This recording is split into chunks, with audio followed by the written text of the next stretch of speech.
Olá, tudo bem com você? Nós estamos meditando na Bíblia em ordem cronológica. Hoje chegamos no Evangelho de Lucas, capítulo 12, né? Estamos seguindo os passos de Jesus. E é tão bom, né? Quando nós nos deparamos com a palavra de Deus e podemos beber do Espírito da palavra dele. Bom, como sempre, começamos com uma oração. Se você gosta do conteúdo, dê o seu gosto, partilhe o vídeo também, tá bom? Senhor, meu Deus, eu entrego essa meditação que estamos fazendo em tuas mãos, porque queremos e precisamos ouvir a tua voz. Fale conosco, meu Deus.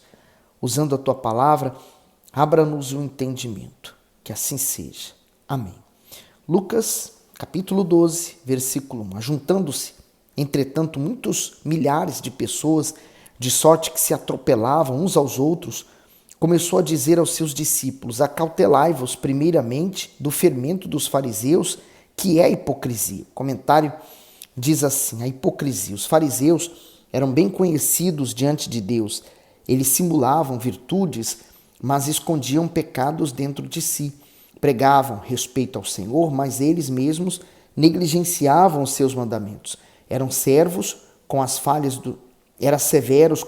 dos outros, mas complacentes com as próprias iniquidades. Além disso, agiam como artistas, tamanha era a sua dissimulação.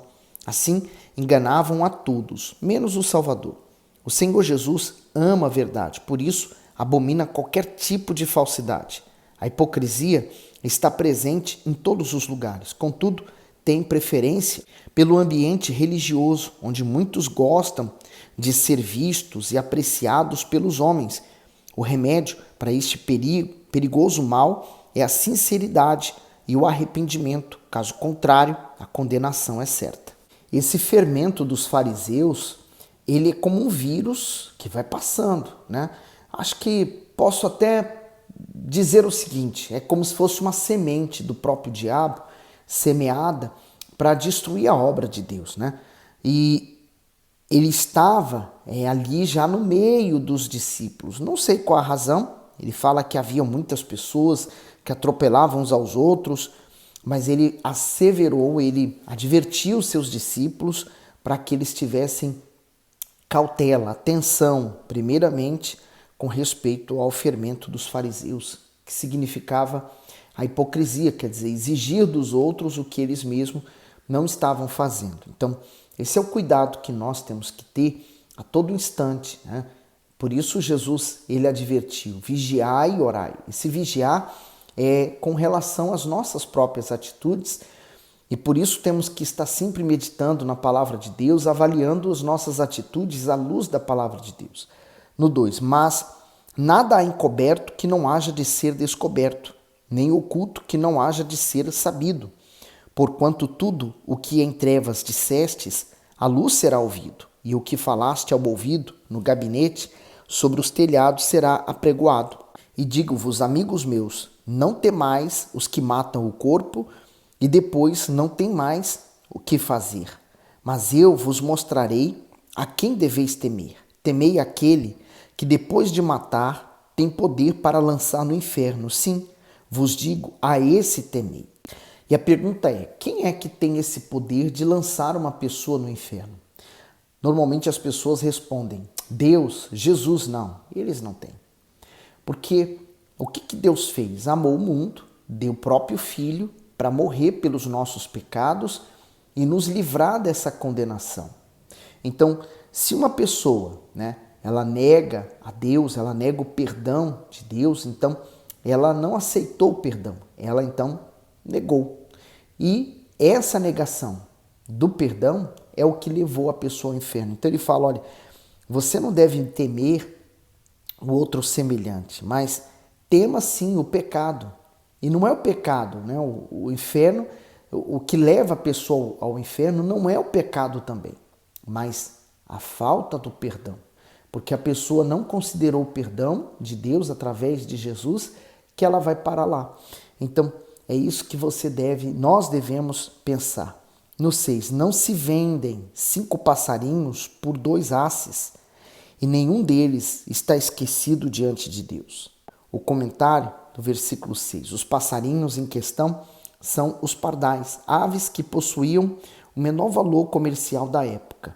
No entanto, até mesmo eles, os mais desprezados dos pássaros, estão sob a cuidadosa proteção do Senhor Jesus. Se a soberana providência do Altíssimo não esquece nem negligencia uma pequena criatura, imagine o que ele faz aos seus filhos amados que fielmente o buscam. Por isso que Davi, diversas vezes, ele fala nos Salmos, né? Eu, porém, escolhi confiar no Senhor. Então, a confiança que nós temos em Deus nos faz perseverar até o fim para sermos salvos. 7. E até os cabelos da vossa cabeça estão todos contados. Não temais, pois, mais valeis vós do que muitos passarinhos. O comentário daqui diz, não temais. Para mostrar seu zelo pelo homem, o Salvador afirma que conhece e tem o controle absoluto da sua vida. Ele citou, por exemplo, que até mesmo os fios de cabelo da nossa cabeça estão contados, ou seja, o Senhor dá atenção a fatos que passam despercebidos a nós. É por esse motivo que a ansiedade é considerada um pecado, isto é, quando uma pessoa nutre inquietação e medos dentro de si, mostra que não crê na fidelidade divina. Diante disso, quem desconfia do Altíssimo certamente não será honrado por ele. O que o bispo quer dizer é que o pecado da dúvida, né? O pecado que leva você a duvidar do poder de Deus, isso é pecado. Então, o que leva a minha dúvida? Então, vamos analisar o que nos leva a ela.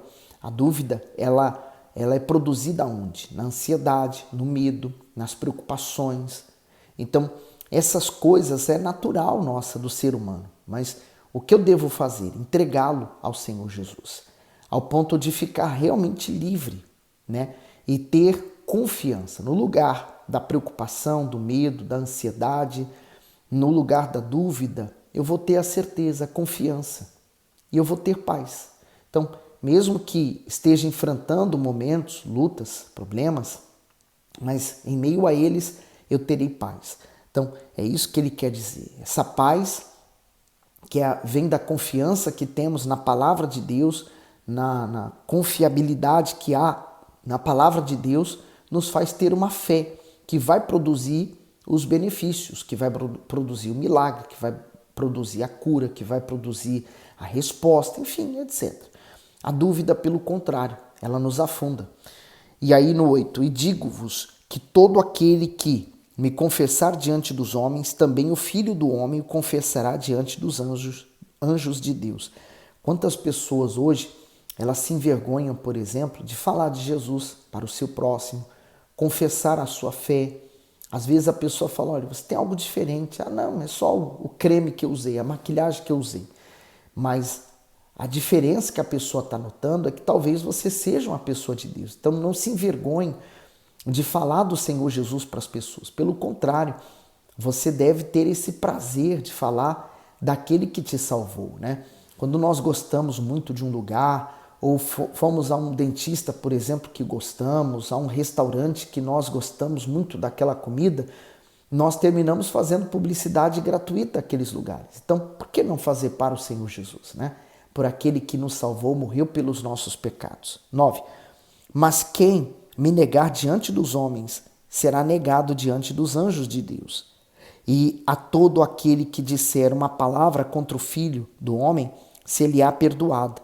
Mas ao que blasfemar contra o Espírito Santo, não lhe será perdoado. Então, só recordando, aqueles fariseus religiosos, quando viram que o Senhor Jesus havia expulsado aquele demônio mudo daquele rapaz, então disseram que ele fez isso pelo poder de Beuzebu, o maioral dos demônios. Então, quando eles fizeram isso, eles estavam cometendo um pecado contra o Espírito Santo. Quer dizer, eles atribuíram aquele milagre ao diabo, mas não ao Espírito Santo que estava operando através do Senhor Jesus.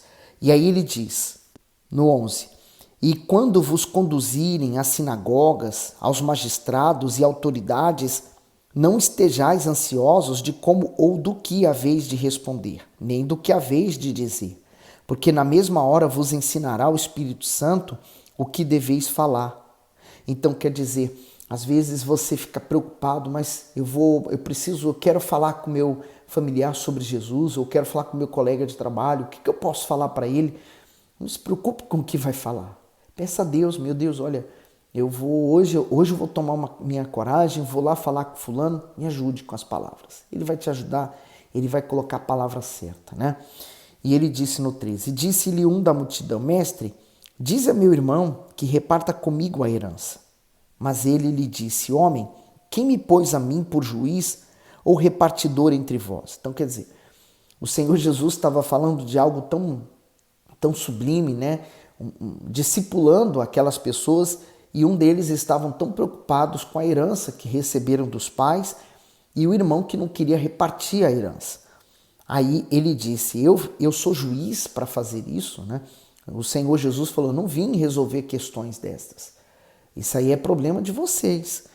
Aí ele diz, no 15, e disse-lhe, acautelai-vos e guardai-vos da avareza, porque a vida de qualquer não consiste na abundância do que possui. O comentário diz assim, é dom de Deus que o ser humano viva bem e tenha fartura, mas o Senhor adverte que a vida não consiste na abundância do que possui. É o Altíssimo que dá saúde, trabalho, inteligência e oportunidades para que o homem cresça profissionalmente e prospere. Porém, a vida terrena jamais pode se tornar sua prioridade, pois a partir do momento em que ele tira os olhos da vida eterna, torna-se um louco. Quando a avareza e o amor ao dinheiro dominam a mente, dão à luz muitos outros pecados, como mentira, fraude, desrespeito, falsidade, egoísmo, ciúmes e inveja. 1 Timóteo 6:10, porque o amor ao dinheiro é a raiz de todos os males. E nessa cobiça, alguns se desviaram da fé e se transpassaram a si mesmos com muitas dores. O pecado da avareza, né? E às vezes a pessoa pode até dizer assim, mas eu não sou rico. Mas talvez a sua riqueza não seja material, né, o dinheiro, mas seja seus filhos, seus netos, marido ou esposa. Pode ser qualquer coisa, coisas ou pessoas. Então, a pessoa que tem uma riqueza, qualquer que seja nesse mundo, ela não depende de Deus, ela só depende da sua riqueza. Então, se ela morrer, ela não vai ter Jesus com ela na eternidade. Por quê? Porque ela não valorizou o eterno aqui na terra. Agora, diferente, por exemplo, normalmente é uma coisa simples, né, de entender. O que nós percebemos? Quando a pessoa é muito pobre, né, ela não tem nada, nenhum recurso, ela se apega muito fácil a Deus. Por quê? Porque ela não tem o que se apegar, né? Ela não tem o que perder. Então, ela se entrega, ela se rende mais fácil para Deus. A pessoa que tem algo para entregar e ela resiste, então é mais difícil ela se entregar a Deus porque a riqueza dela está naquilo ali. O Senhor Jesus, nós já lemos, ele disse, aonde estiver o seu coração, ali estará o seu tesouro. Então, se a riqueza da pessoa estiver na terra, ela não faz de Deus a sua riqueza. Lembra do rico e Lázaro? A gente deve ler agora pela frente. Rico, ele tinha a sua riqueza, não precisava de Deus. Lázaro não tinha nada, ele era pobre, mas ele dependeu de Deus na sua pobreza. Então, quando ambos morreram, o rico foi para o inferno porque não tinha Deus e continuou sem Deus. Ele dependia das riquezas, porém a riqueza dele não entrava no inferno. E Lázaro, que não tinha riquezas na terra, mas foi rico da fé e foi para o seio de Abraão. Então, ele foi consolado. Então, nós temos que fazer essa escolha. Não significa com isso que você vai ser pobre, que você não tem que ter nenhum recurso. Pelo contrário, Deus, ele quer que você seja um administrador das riquezas de Deus, né? Quando você entende que não é nada seu, que você somente administra isso tudo, então você não se apega a essa riqueza. Hoje você tem, amanhã você pode não ter. Então, você apenas administra. É assim que Deus quer que sejamos na terra, administradores das suas riquezas. Não apegado a elas e dizer é tudo meu, que nós não temos nada. Nem o corpo que nós temos é nosso, porque quando morremos o corpo também fica aí. 16. E propôs-lhe uma parábola dizendo, a herdade de um homem rico tinha produzido com abundância. E ele arrazoava consigo mesmo, dizendo, que farei? Não tenho onde recolher os meus frutos. E disse, farei isto, derrubarei os meus celeiros e edificarei outros maiores, e ali recolherei todas as minhas novidades e os meus bens. Então, até aqui não tem nenhum problema. É um homem que prosperou muito e ele prosperou e teve que aumentar, né, os meios para poder recolher as suas novas riquezas. Até aqui, nenhum problema. No 19, e direi à minha alma, alma, tens em depósito muitos bens, para muitos anos, descansa, come, bebe e folga. O comentário diz, direi à minha alma, só mesmo uma pessoa insensata comete o desatino de pensar que sua alma pode se satisfazer com a conquista de bens terrenos e ainda se gabar que tem toda a vida para gozar dos prazeres e dos banquetes deste mundo. O homem rico da parábola pensava assim. Ele estava pronto para viver e se divertir, mas não para morrer. Além disso, tinha enorme apetite mundano, mas nenhuma fome do Altíssimo. De semelhante modo, há quem pense que sua força, sua saúde e seu futuro estão sob o seu controle. Por isso, desdenha da vida eterna. No entanto, ao fazer planos para o futuro, sem considerar a palavra de Deus, perece por não ter sua direção. Então é a parábola que Jesus está contando e ele diz, alma, né? É onde nós sentimos o nosso prazer, né? Onde sentimos satisfação. Então, os bens que ele adquiriu, a riqueza que ele conquistou, traz satisfação. Então, nessa satisfação, ele falou para ele mesmo, né? Come, descansa, bebe, folga, quer dizer, agora você pode planejar a sua vida. Mas como o bispo falou, e é tão forte isso, né? O ser humano, ele planeja a sua viagem, ele planeja onde vai trabalhar, onde vai colocar seus filhos para estudar, onde ele vai estudar, qual curso ele vai fazer, enfim, ele planeja a vida dele. Mas ele não faz planos para a morte, porque a morte não tem planos, ela chega e ela arrebata. Pode ser desde uma criança recém-nascida a um idoso. Então, quando a morte chega, tudo fica, né? Todos os planos morrem junto com aquela pessoa. Por isso que normalmente há quem diga que o cemitério é o lugar mais rico que existe. Por quê? Porque ali morreu grandes pensadores, grandes ideias, grandes sonhos, mas morreram, estão lá agora enterrados e não há mais quem realize. No 20, mas Deus lhe disse, louco, essa noite te pedirão a tua alma, e o que tens preparado, para quem será? O comentário diz assim, louco, nada é mais valioso neste mundo que a nossa alma. A vida é dom de Deus e não termina quando a morte chega. O corpo é perecível, mas a alma vive eternamente. Quem despreza essa realidade comete uma loucura irreparável contra si mesmo. Assim como a vida do homem rico da parábola chegou ao fim, chega ao fim a existência de todas as pessoas na terra. Porém, a alma permanece viva para sempre. As Escrituras deixam claro que a responsabilidade de se preparar para a eternidade é de cada um.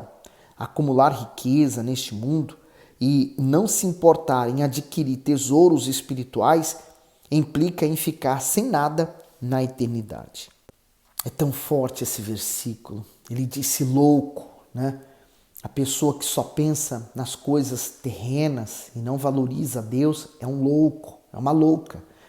Porque ela está desprezando o eterno, né? O principal.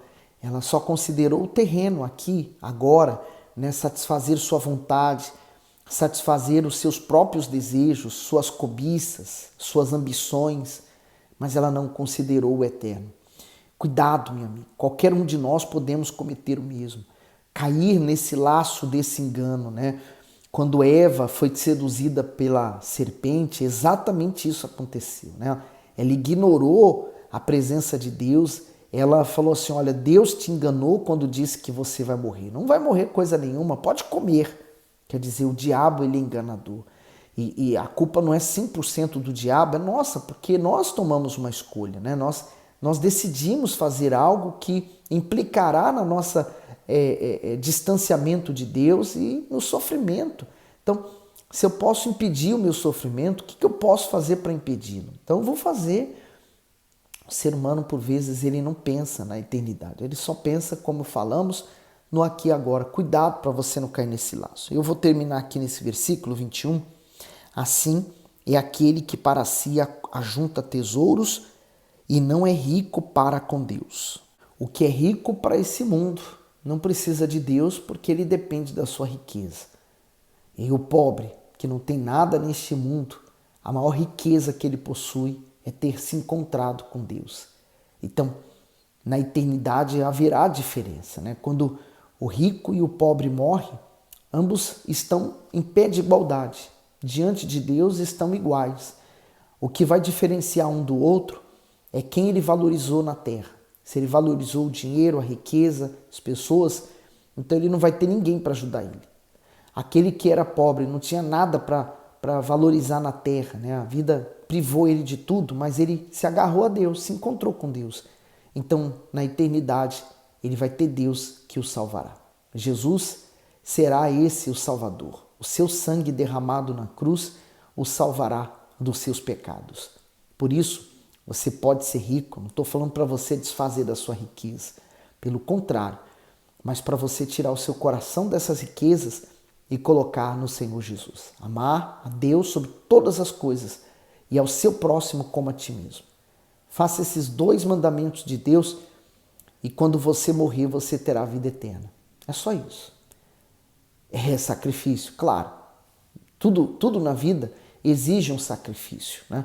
A pessoa que quer se formar em medicina, ela vai ter que sacrificar ao longo dos anos da sua vida. Se você quer vida eterna, sacrifique hoje para que você colhe esse fruto amanhã. Que Deus abençoe e ilumine. Medite nisso agora, reflita nessas palavras. Deus vai falar ainda muito mais com você. Fique bem.